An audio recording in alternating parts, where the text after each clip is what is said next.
묵상기도하심으로 새벽 예배를 시작하겠습니다. 하나님 은혜와 사랑에 감사합니다. 우리에게 새날을 주시고 예비함으로 이 하루를 시작해 하신 은혜에 감사합니다. 하나님의 은혜 아니고는 단 1초도 살 수 없는 연약한 인생임을 고백합니다. 하나님, 오늘도 우리의 삶을 주관하시고 우리의 모든 길을 인도하여 주옵소서. 어둠의 권세로부터 주의 자녀들을 지켜주시고 험악한 세상 가운데 저들에게 길과 진리와 생명이 되어 주옵소서. 주님 약속하신 대로 우리의 생각하는 것보다 또 구하는 것보다 넘치도록 응답하실 하나님을 찬양합니다. 오늘도 우리에게 말씀하시고 역사하시고 동행해 주옵소서. 예수님의 이름으로 기도합니다. 아멘. 찬송 364장 드리겠습니다. 내 기도하는 그 시간 그때가 가장 즐겁다. 이 세상 근심 걱정에 얽매인 나를 부르사 내 진정소 주 앞에 낱낱이 바로하래요. 큰 불행 당해 슬플 때 나 위로받게 하시네. 내 기도하는 그 시간 내게는 가장 귀하다. 저 광야 같은 세상을 끝없이 방황하면서 위태한 길로 나갈 때 주께서 나를 이끌어 그 보좌 앞에 나아가 그 은혜 받게 하시네. 내 기도하는 그 시간 그때가 가장 즐겁다. 이때껏 지은 큰 죄로 내 마음 심히 아파도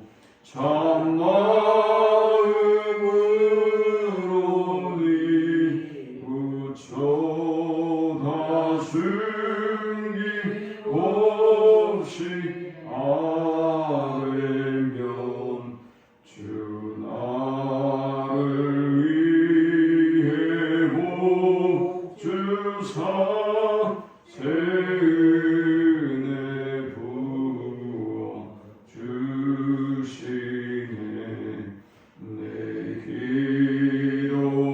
기도하는 그 시간 그때가 가장 즐겁다. 주 세상에서 일찍이 조요란한 곳 피하여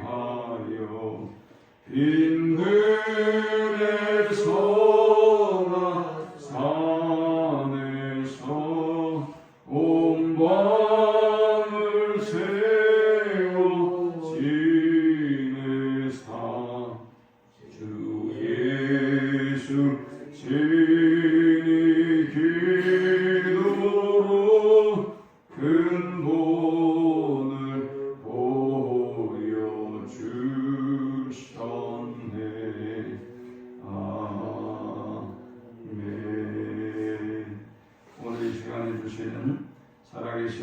하나님의 말씀 구약성경 욥기 27장 1절에서 12절의 말씀입니다. 욥이 또 풍자에 이르되 나의 정당함을 물리치신 하나님, 나의 영혼을 괴롭게 하신 전능자의 사심을 두고 맹세하노니 나의 호흡이 아직 내 속에 완전히 있고 하나님의 숨결이 아직도 내 코에 있느니라. 결코 내 입술이 불의를 말하지 아니하며 내 혀가 거짓을 말하지 아니하리라. 나는 결코 너희를 옳다 하지 아니하겠고 내가 죽기 전에는 나의 온전함을 버리지 아니할 것이라. 내가 내 공의를 굳게 잡고 놓지 아니하리니 내 마음이 나의 생애를 비웃지 아니하리라.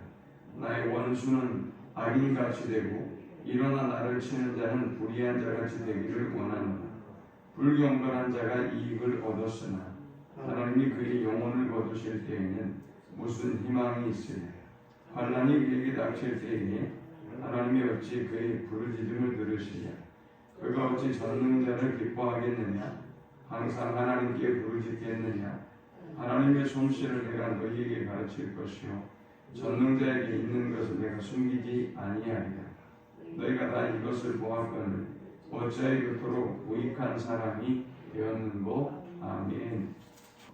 오늘 2절에서 욥은 나의 정당함을 물리친 하나님, 나의 영혼을 괴롭게 하신 전능자라고 고백합니다.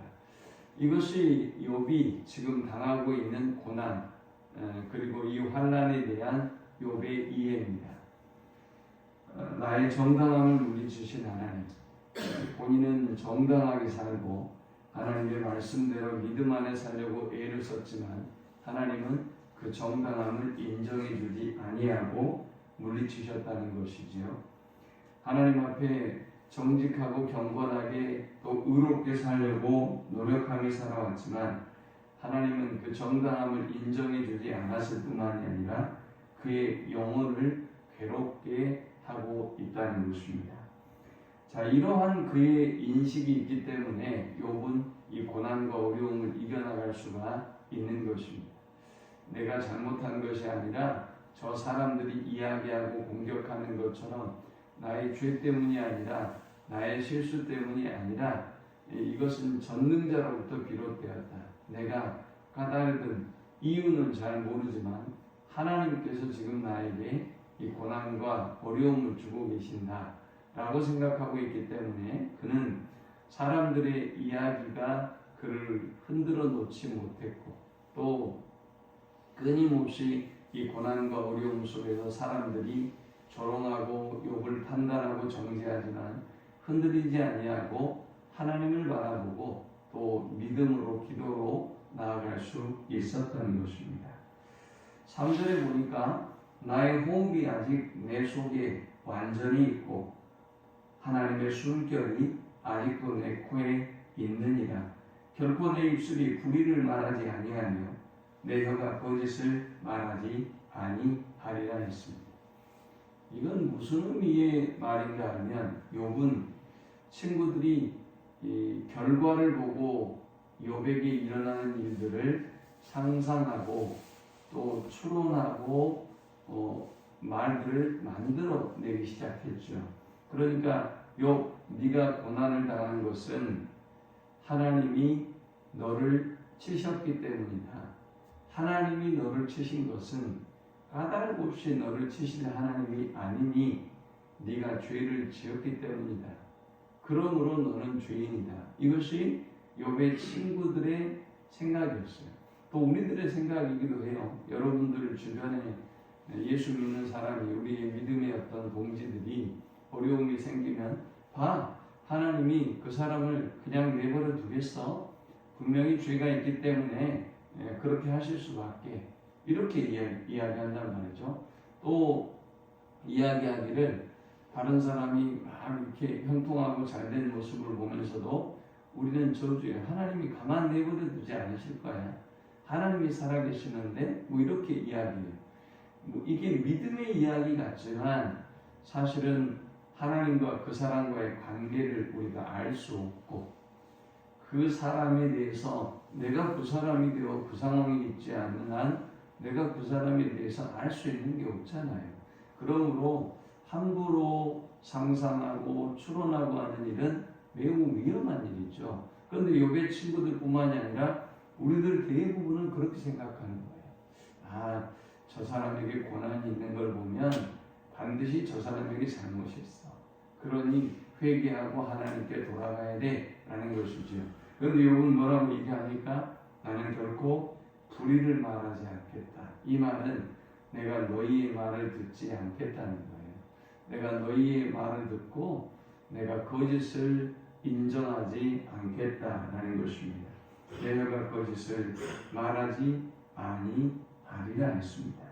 그리고 그는 5절에 나는 결코 너희를 옳다 하지 아니하겠고 내가 죽기 전에는 나의 온전함을 버리지 아니할 것이라 했습니다. 욥은 결코 그를 인정해 주는 사람은 지금 아무도 없어요. 세상에 욥 혼자예요. 아내도 그를 인정해 주지 않았고요. 가장 사랑하는 사람이잖아요. 또 자신의 종들도 자신의 친구들도 그를 인정해 주지 않아요. 그러니까 홀로 외롭고 고독하게 하나님의 은혜를 구하고 하나님의 긍휼을 구하고 지금 서 있는 것입니다. 그럼에도 불구하고 그는 뭐라고 얘기해요? 나는 결코 흔들리지 아니하겠다. 나는 내 온전함을 버리지 아니하겠다. 나는 거짓으로 너희의 말을 인정하지 않겠다라고 고백했습니다. 자, 우리는 이 욥의 고백을 통해서 욥이 어떻게 이런 고백을 할 수 있었을까? 욥이 어떻게 이 고난 가운데 흔들림 없이 그의 자리를 지키고 믿음을 지키고 살 수 있었는가? 그 원인을 세 가지로 살펴보려고 합니다. 이 본문이 주는 첫 번째 영적 교훈은 하나님의 공의를 신뢰하라라는 것입니다. 욥이 고난과 어려움, 세상의 공격을 이겨낼 수 있었던 이유는 하나님의 공의를 믿었기 때문이에요. 6절에 보니까 내가 내 공의를 굳게 잡고 놓지 아니하리니 내 마음이 나의 생애를 비웃지 아니하리라 했어요. 욥은 하나님의 자신을 향한 공평과 의를 믿겠다는 것입니다. 하나님을 믿고 말씀을 믿고 그 누구도 세상에 아무도 믿어주지 않았지만 그 공의의 길을 묵묵히 걸어가고 그리고 자신의 삶에 대해서 네가 잘못 살았다. 네가 걸어온 길이 세상 사람들이 아무도 인정해주지 않고 세상 사람들이 다 너를 손가락질하는데 너만 너 자신이 옳다고 하면 되느냐? 라고 하는 이런 말들에도 이런 비웃음에도 결코 흔들리지 않겠다라는 것입니다. 여러분 우리가 믿음의 길을 가는 것이 쉽지 않아요. 그냥 적당하게 믿고 적당하게 타협하고 뭐 이렇게 기복주의적인 신앙을 가지고 적당하게 세상에서 우리가 인정받는 삶을 살아가는 삶은 쉬워요. 그러나 예수님처럼 욥처럼 어떤 세상과 타협하지 아니하는 믿음의 길을 걸어간다고 하는 것은 쉬운 일이 아닙니다. 그런 사람들은 하나님의 공의를 붙잡아야 돼요. 하나님의 공의를 믿어야 돼요. 지금 여러분들이 아무리 힘들고 어려운 삶이 있어도 하나님의 공의를 믿고 그리고 하나님의 공의에 여러분의 삶을 맡기고 하나님을 뒤쫓아가는 우리 모두가 될 수 있기를 축원합니다. 두 번째 이 본문이 주는 영적 교훈은 하나님의 심판을 확신하라라는 것입니다. 욥이 두 번째 확신하고 있는 것이 있어요. 악인들은 계속 번성하고 창대하고 그리고 욥에 대해서 비웃고 정죄하고 있는데 그런데 흔들리지 아니하는 욥의 고백이 있습니다. 그 고백은 하나님이 반드시 악인들을 심판하신다라는 것입니다. 7절에 나의 원수는 악인같이 되고 일어나 나를 치는 자는 불의한 자같이 되기를 원하노라. 불경건한 자가 이익을 얻었으나 하나님이 그의 영혼을 거두실 때는 무슨 희망이 있으랴. 원수가 악인들이 지금은 나를 치고 있지만 그런데 그들은 반드시 하나님의 진노를 심판을 받게 된다는 것입니다. 불경건한 자가 경건치 아니하는, 여러분이 보기에도 그렇죠. 믿음 없는 사람이 더 잘 나가요. 믿음 없는 사람이 뭐 세상에서 딴딴거리고 살고 부러움을 받고 살아요. 그런데 뭐라고 했어요? 하나님이 그의 영혼을 거두실 때는 그렇게 무슨 희망이 있어요? 우리는 코로나의 시대이든 아니든 하나님이 부르실 그날을 기대하고 언제든지 주님 곁에 기쁨으로 갈 준비가 되어져 있는데, 그러나 세상의 소망을 두고 사는 사람들은 희망이 없단 말이죠. 하나님이 부르실 때. 또 9절에는 환난이 그에게 닥칠 때 하나님이 어찌 그의 부르짖음을 들으시랴. 그가 어찌 전능자를 기뻐하겠느냐. 항상 하나님께 부르짖겠느냐 그랬어요. 악인들은 전능자를 기뻐하지 아니하고 악인들은 전능자를 소망하지 아니해요. 그러니 욥은 지금 확신하고 있는 것입니다. 하나님은 악인들을 반드시 그의 행위대로 심판하시고, 그리고 또 우리에게는 믿음의 길을 가는 의인에게는 하나님이 반드시 은혜와 구원을 베풀어 주신다라는 확신을 역으로 갖고 있는 거예요. 오늘 저 불의한 세상을 보면서 하나님의 심판을 확신하고 묵묵히, 이 바보 같지만 또 어리석은 인생 같지만 세상에 비교해 보면 너무 초라하고 잘못된 방향으로 가고 있는 것 같지만 묵묵히 믿음의 길을 걸어가는 우리 모두가 될 수 있기를 축원합니다. 마지막 세 번째 우리가 이 본문을 통해 얻을 수 있는 영적 교훈은 자신의 사고와 편견을 버리고 하나님이 하신 일을 있는 그대로 보라라는 것입니다. 인간이 가지고 있는 최대의 문제가 뭐냐?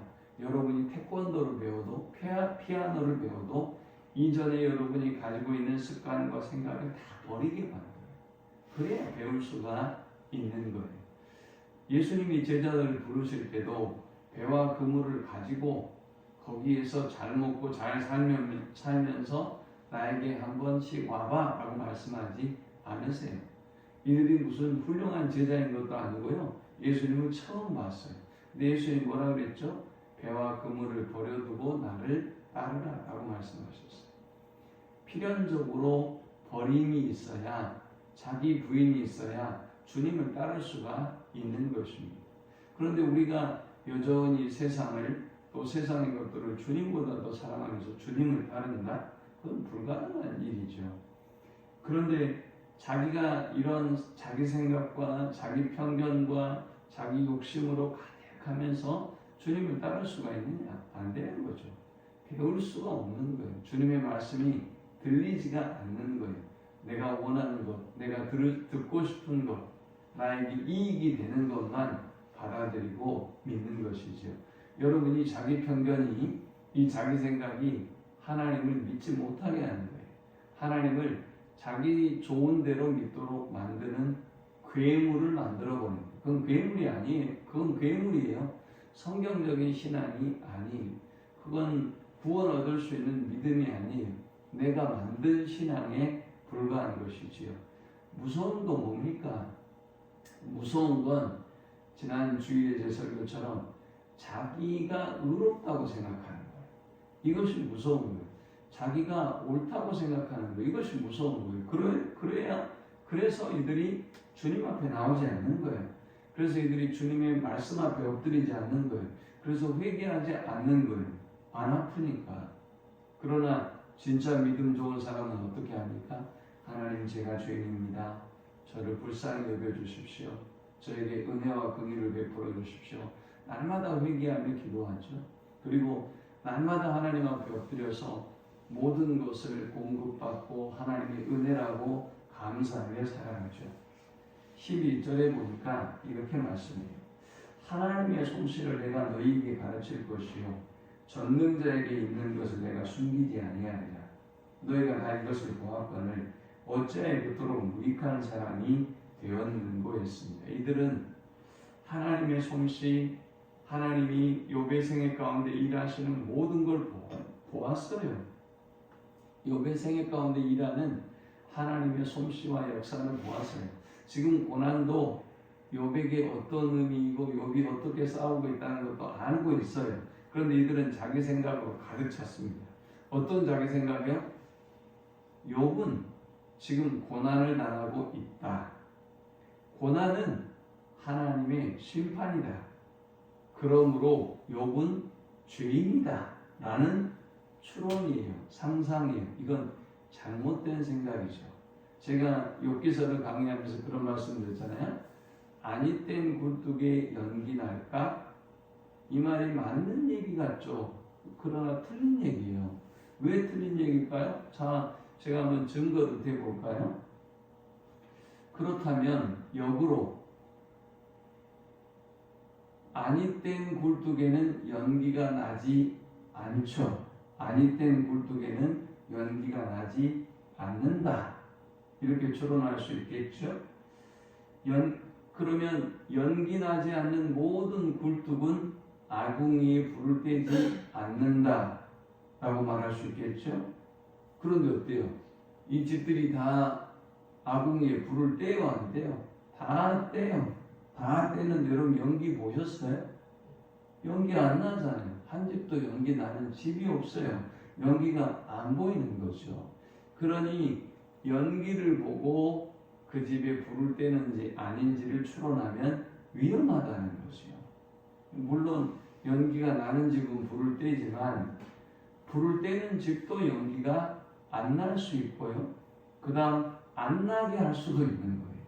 그러므로 우리가 함부로 하나님의 역사 앞에서 우리가 교만하게 내 생각으로 뭔가를 추론하고 어떤 논리적으로 전개하고 상상하는 것이 매우 위험한 일인 것입니다. 그런데 욥의 친구들은 아주 단순합니다. 결과를 보고 원인을 찾아가는 것입니다. 결과 뭐죠? 욥 고난당하고 있다. 고난당하는 것은 하나님의 심판이다. 욥 네가 하나님의 심판을 받는 것은 너가 죄인이기 때문이다. 고로 너는 회개해야 된다. 이건 매우 위험한 기복적인 신앙이에요. 그러면 이 세상에서 고난 당하지 않는 사람이 있나요? 예? 다 고난 당하잖아요. 그러니 다른 사람이 지금 고난 당하고 있는 걸 보면서 심판이라고 여러분이 비웃고 정죄하고 있다면 여러분도 곧 심판을 받아요.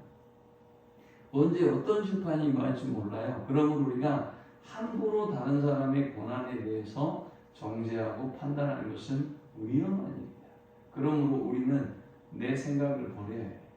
내 편견을 버려야 해요. 그리고 하나님이 하시는 역사를 있는 그대로 봐야 돼요.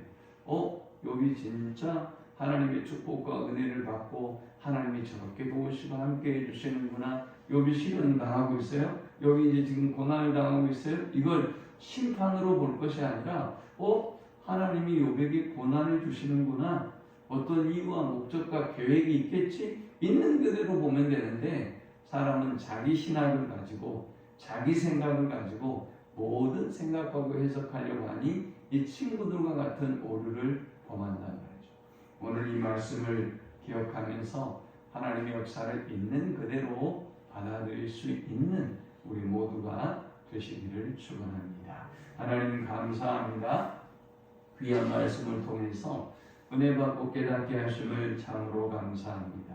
하나님의 역사 앞에 더욱더 겸손하게 하시고 끊임없이 하나님의 은혜가 아니면 살 수 없는 연약한 존재임을 고백하며 하나님의 은혜 앞에 겸비하게 엎드리는 저들이 되게 하여 주옵소서.